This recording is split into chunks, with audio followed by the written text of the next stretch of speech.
Hello and नमस्ते business के future entrepreneurs. मैं आपका वापस वेलकम बैक करता हूं हमारे इस बिजनेस के अड्डे पे। और आज का हमारा टॉपिक है एक बार फिर से बिजनेस का magic. Let's start this magic.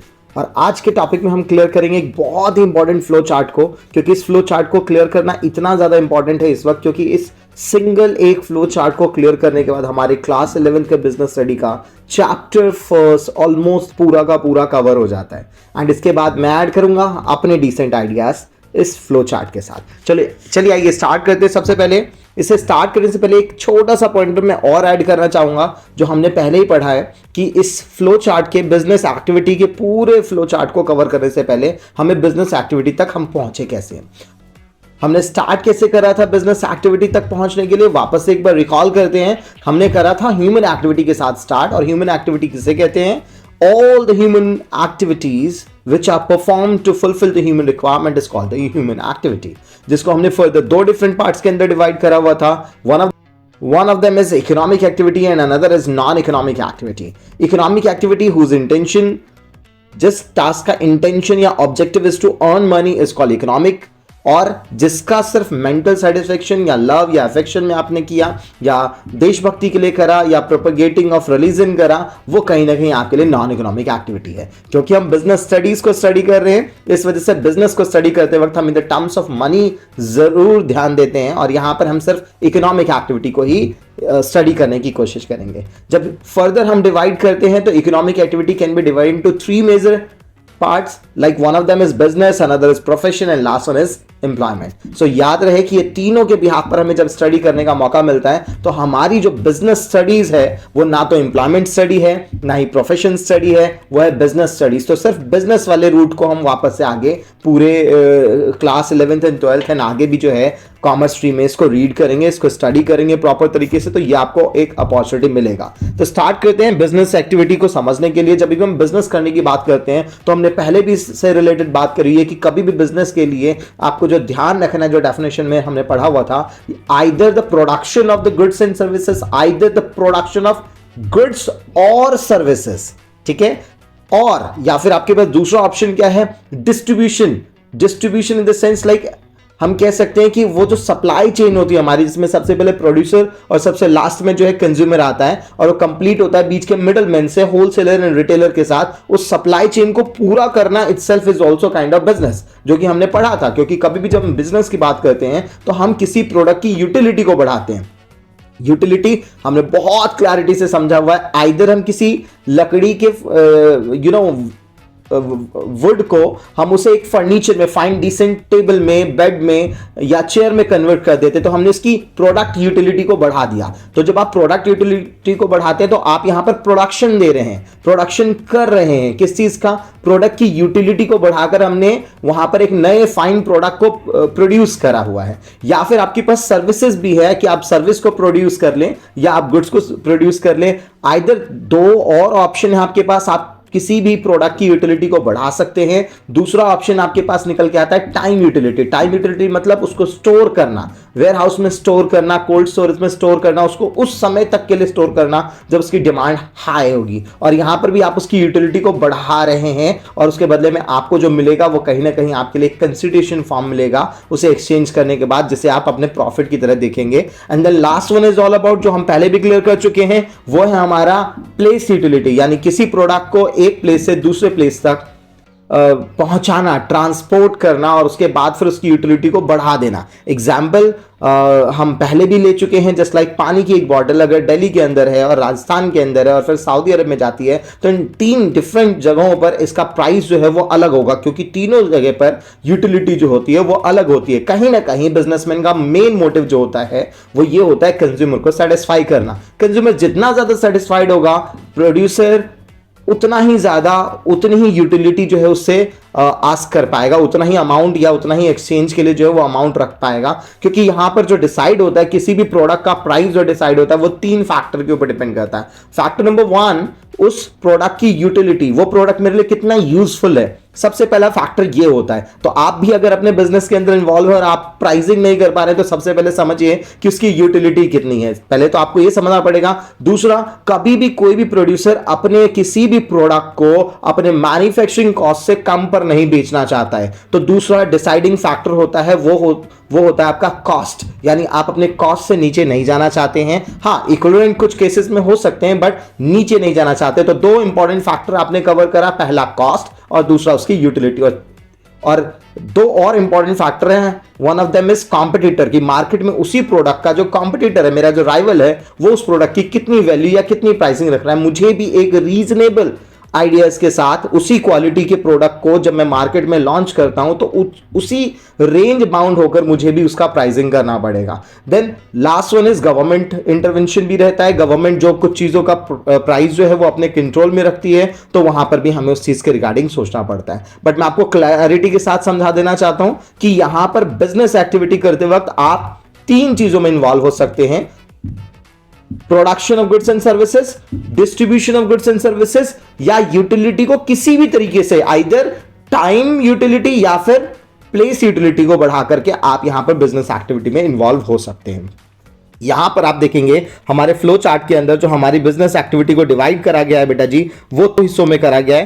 पहला हिस्सा है दैट इज मैन्युफैक्चरिंग। जब भी हम मैन्युफैक्चरिंग की बात करते हैं तो that is all about industry, industry means manufacturing. और दूसरा पार्ट जो हमारे सामने निकल के आता है दैट इज कॉमर्स। अब कॉमर्स और इंडस्ट्री, इंडस्ट्री का मतलब है मैन्युफैक्चरिंग करना, रॉ मटेरियल्स को उठाना और वहां से मैन्युफैक्चर करके निकालना कोई फाइन प्रोडक्ट को, ठीक है। और कॉमर्स का मतलब होता है कि बनाए बनाए आइटम को लेके आए, रेडीमेड आइटम्स को लेकर आए और उन्हें डायरेक्ट डिस्ट्रीब्यूशन प्रोसेस यूज करते हुए अपना मार्जिन बीच में कमा लेना, अपना कमीशन नहीं कहेंगे, इसे मार्जिन कहेंगे, कमीशन भी हो सकता है एजेंट्स के लिए, वो कमा लेना। And that is all about helping in the process of distribution policy.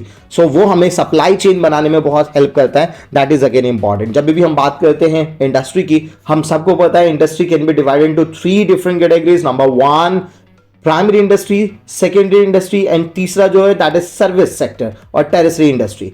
Primary industry को जब हम बात करते हैं तो वहां पर फर्दर दो पार्ट जो हम डिवाइड कर सकते हैं, one of them is extractive and another is genetic. Extractive का मतलब होता है बेटा जब हम अपने एनवायरनमेंट से कुछ एक्सट्रैक्ट करते हैं, जब कभी भी हम अपने एनवायरनमेंट से कुछ एक्सट्रैक्ट करते हैं और उसके बाद हम वहां पर एक्सट्रैक्शन के बाद उससे अपने गुड्स या सर्विसेज को प्रोड्यूस करते हैं, या उसी को ही हम अपना गुड्स या सर्विस करके कह के जो है हम वहां पर सामने जो है रख देते हैं, तो that is all about the primary industry के अंदर एक्सट्रैक्टिव वाला part. Because extractive means extraction of some,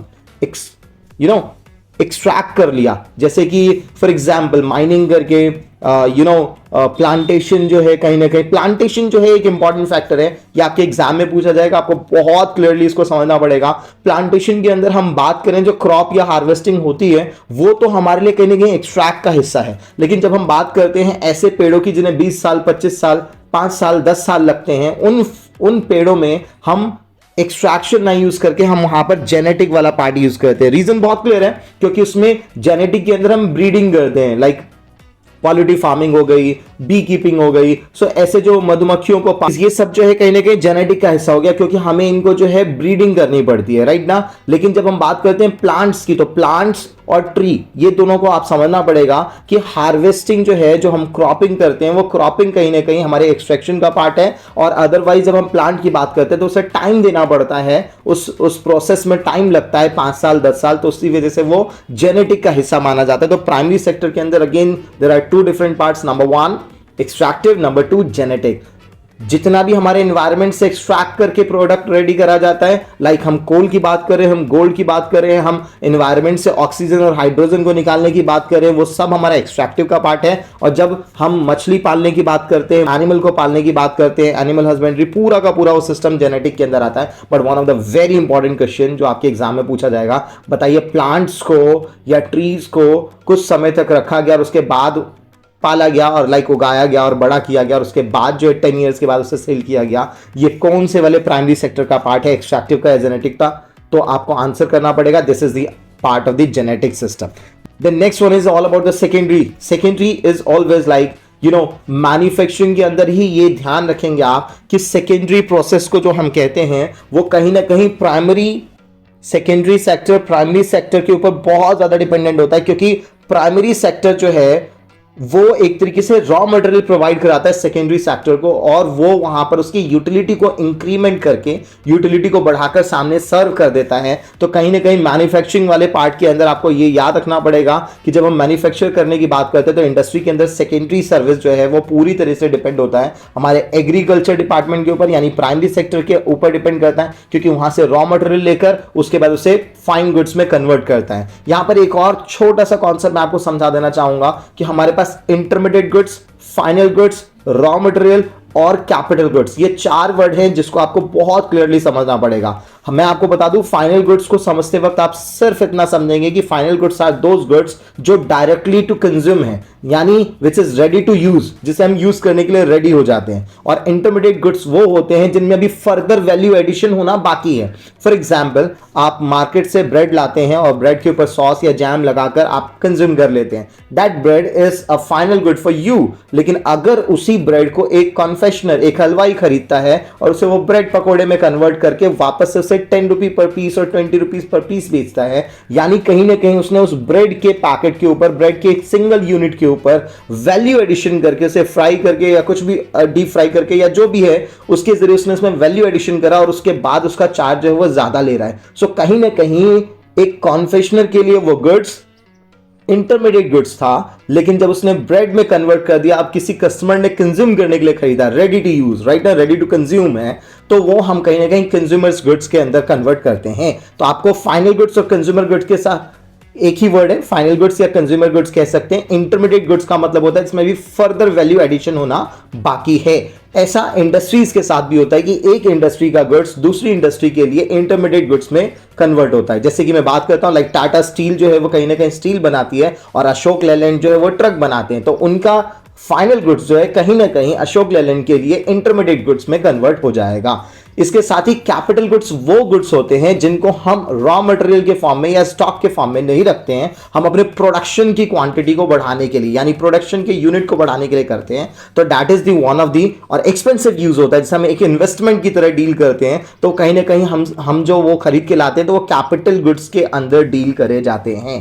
and raw material, it's very clear for you. तो याद रखेंगे कुछ की पॉइंटर, रॉ मटेरियल से हम कन्वर्ट करते हैं अपने गुड्स को, वो गुड्स जो फाइनली कंज्यूम होने के लिए रेडी हैं उन्हें फाइनल गुड्स या कंज्यूमर गुड्स कहते हैं। एंड देन वो गुड्स जिन्हें अब और वैल्यू एडिशन करके और अच्छी क्वालिटी पर बेचा जाएगा वो इंटरमीडिएट गुड्स होते हैं। And capital goods are those goods जिसके जरिए प्रोडक्शन के यूनिट्स को बढ़ाया जाएगा। जैसे कि एक बेकरी फाइनली ओवन खरीदता है सिर्फ इस वजह से क्योंकि वो अपने होने वाले डिमांड को जो है उसके लिए सप्लाई को मैच कर सके। ओवन खरीदना वो कहीं ना कहीं, या फिर बड़ा सा जो ओवन खरीदता है या बड़ा सा जो बेकरी का पूरा सिस्टम इंस्टॉल कराते हैं, वो कहीं ना कहीं उनके लिए कैपिटल गुड्स की तरह डील करता है क्योंकि वो अपने प्रोडक्शन को बढ़ाना चाहते हैं। तो ये याद रखेंगे आप, ये गुड्स वाइज। एंड सेकेंडरी, वापस से रिपीट करता हूं, business activity can B divided into two parts, industry और कॉमर्स। इंडस्ट्री के अंदर देयर आर 3, प्राइमरी, सेकेंडरी और टर्शियरी। प्राइमरी के अंदर एक्सट्रैक्टिव, जैसे एनवायरनमेंट से एक्सट्रैक्ट करा जाता है, जेनेटिक जहां पर एनिमल हस्बेंड्री या पालन पोषण से रिलेटेड, ब्रीडिंग से रिलेटेड चीजें होती हैं। सेकेंडरी सेक्टर वो होता है जहां पर मैन्युफैक्चर करा जाता है। अब यहां पर मैन्युफैक्चरिंग में भी आपके पास दो पार्ट हैं, एक one of them is constructive, construction करना, और दूसरा इज प्योर मैन्युफैक्चरिंग। कंस्ट्रक्टिव आप सबको पता है, कंस्ट्रक्टिव का मतलब होता है कंस्ट्रक्शन। कंस्ट्रक्शन के रिलेटेड आपके एग्जाम में क्वेश्चन एमसीक्यू बनता है। Construction means wood, cement, brick, iron, इन सब चीजों का यूज करते हुए कंस्ट्रक्शन करना, लाइक बिल्डिंग का बनना, ब्रिज का बनना, फ्लाईओवर्स का बनना, कहीं पर कोई आर्किटेक्चर डिजाइन बनना, ये सब कुछ कंस्ट्रक्शन का पार्ट है। लेकिन जब हम बात करते हैं मैन्युफैक्चरिंग की, तो यहां पर आपके पास वापस से प्रॉब्लम बढ़ने वाली है, क्योंकि मैन्युफैक्चरिंग के अंदर वापस से हमारे पास 4 डिफरेंट पोर्शन आपको देखने को मिलेंगे। 4 डिफरेंट पोर्शन देखने को मिलेंगे। नंबर 1 इज एनालिटिकल, ये बहुत ही इंपॉर्टेंट है। एनालिटिकल के अंदर आप जो याद रख सकते हैं कि इसमें एनालाइज किया जाता है। एनालाइज का मतलब है कि आप इसके हर वेस्ट मटेरियल को भी कहीं ना कहीं फाइनल गुड्स की तरह यूज कर रहे हैं।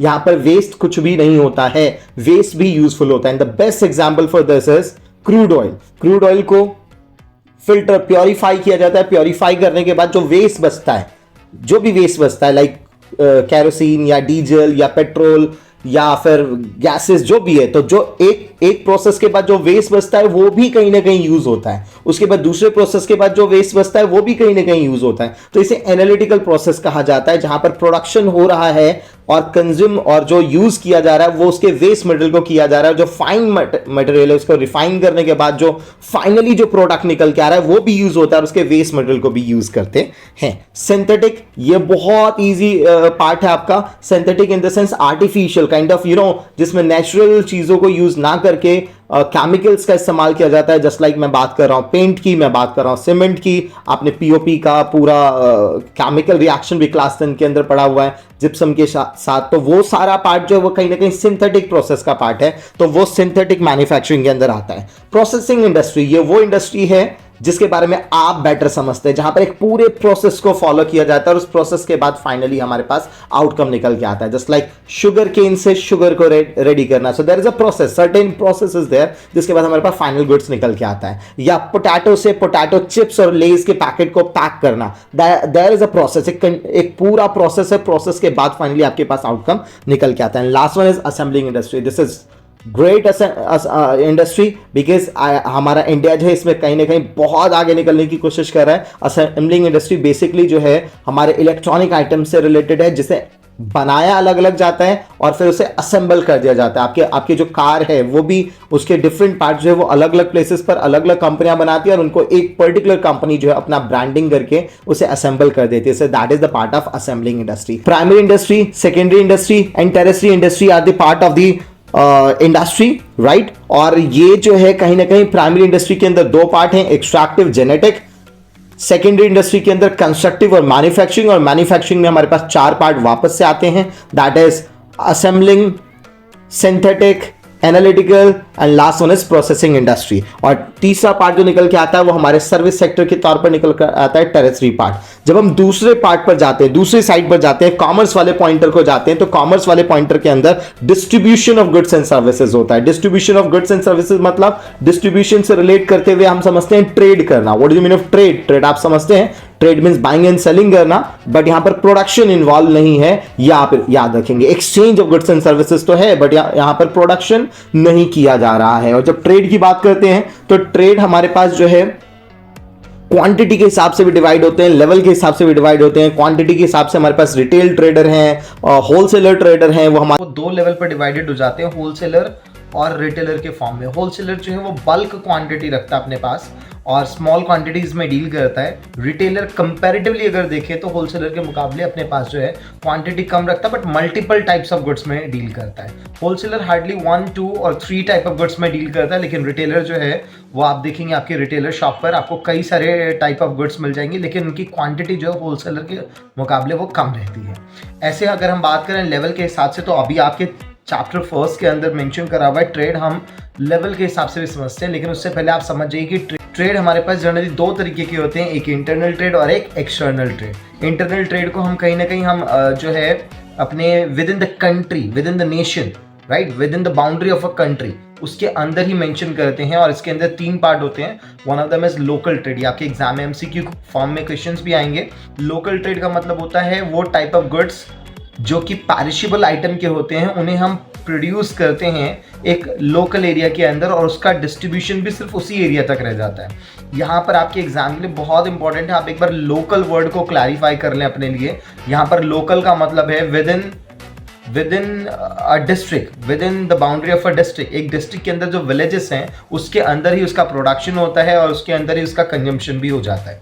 लेकिन जैसे हम ये लोकल वर्ड को चेंज करके जैसे हम स्टेट की तरफ जाते हैं, तो स्टेट के अंदर आपको समझना पड़ेगा कि यहाँ पर स्टेट का मतलब हो जाता है आपका with in the boundary of a state, right ना। अब with in the boundary of a state अगर हम बात करते हैं तो इसके अंदर डिस्ट्रिक्ट्स इन्वॉल्व होते हैं। कई सारे डिस्ट्रिक्ट्स को सम करने के बाद, यानी एक डिस्ट्रिक्ट में प्रोडक्शन हुआ, दूसरे डिस्ट्रिक्ट के अंदर क्या हो गया, उसका कंजम्पशन हो गया, या दूसरे डिस्ट्रिक्ट के अंदर वो पहुंच गया यूज होने के लिए, तो वो कहीं ना कहीं हमारे पास स्टेट ट्रेड का एग्जाम्पल हो जाता है। एंड लास्ट वन आता है आपका इंटरस्टेट, यानी एक nation wide in the sense कि एक स्टेट में उसका प्रोडक्शन हो रहा है और दूसरे स्टेट के अंदर जाकर उसका जो है कंजम्पशन हो रहा है। तो इस तरीके से हम अगर बात करें तो ट्रेड को भी हम अपने पास जो है 2 लेवल में, इंटरनल ट्रेड और एक्सटर्नल ट्रेड, इसे होम ट्रेड और फॉरेन ट्रेड भी कह देते हैं। तो ये हमारे पास लेवल मौजूद होते हैं। और जब हम होम ट्रेड की बात करते हैं तो होम ट्रेड के अंदर हमारे पास नंबर 1 पॉइंटर आप याद रखेंगे लोकल ट्रेड। ये स्पेशली पेरिशेबल आइटम की गुड्स में यूज करा जाता है, ऐसे आइटम जो आप खराब होने के चांसेस बहुत ज़्यादा होते हैं। लाइक आपने समोसे को बनाया, मोमो रेडी करा या नूडल्स रेडी करे, तो क्या ये चीज़ें जो हैं, क्या आप इन चीज़ों को लंबे टाइम तक स्टोर करके रख सकते हैं? Answer is no. तो क्या इसका प्रोडक्शन यहाँ पर होकर कश्मीर में बिकने के लिए जा सकता है? नहीं। तो generally perishable item of goods जो होते हैं वो इस तरीके की डीलिंग में आते हैं। फिर एक बस 3 तरीके की ट्रेड इसके अंदर भी होती है। एक होता है एक्सपोर्ट, जब हम अपने गुड्स या सर्विसेज को बाहर भेजते हैं दूसरी कंट्री के अंदर, और जब हम वहां से कुछ परचेज करके लाते हैं तो वो इंपोर्ट का एग्जाम्पल है। And one of them is entrepot. Entrepot जो है एक्चुअल में किसी ट्रेड की वैरायटी नहीं है, ये एक्चुअल डिप्लोमेसी की वजह से क्रिएट हुआ है। Just like take an example, अभी चाइना और अमेरिका के रिलेशन अगर मान लेते हैं ठीक नहीं है, या रशिया और अमेरिका के रिलेशन ठीक नहीं है, but India is working like a mediator. America Russia से डीजल पेट्रोल जो है वो नहीं खरीदना चाहता है, तो इंडिया एक दोस्त होने के नाते रशिया से अपने पास स्टॉक कर रहा है पेट्रोल डीजल को, एंड देन पेट्रोल को, और वो जो है हम अमेरिका को और दूसरी कंट्रीज़ को सप्लाई कर रहे हैं जिनको रिक्वायरमेंट है। तो वो अपने एक डिप्लोमेसी की वजह से एंटरपोर्ट का एक एग्जांपल यहाँ पर जो हमारे पास निकल के आता है। एंटरपोर्ट इन द सेंस एक कंट्री से आप इंपोर्ट करते हैं लेकिन आप उसे कंज्यूम ना करके दूसरी कंट्री को आप उसे एक्सपोर्ट कर देते हैं। सो ये यहाँ पर निकल के आता है। और so this is very crucial, very important chapter related, important flow chart related to chapter first, जो आपको समझना बहुत ज़्यादा ज़रूरी था। आई गेस आपको बहुत अच्छे से समझ में आया। फिर मिलते हैं, टाटा। तब तक के लिए फिर मिलते हैं, तब तक के लिए tata, bye bye, take care, see या।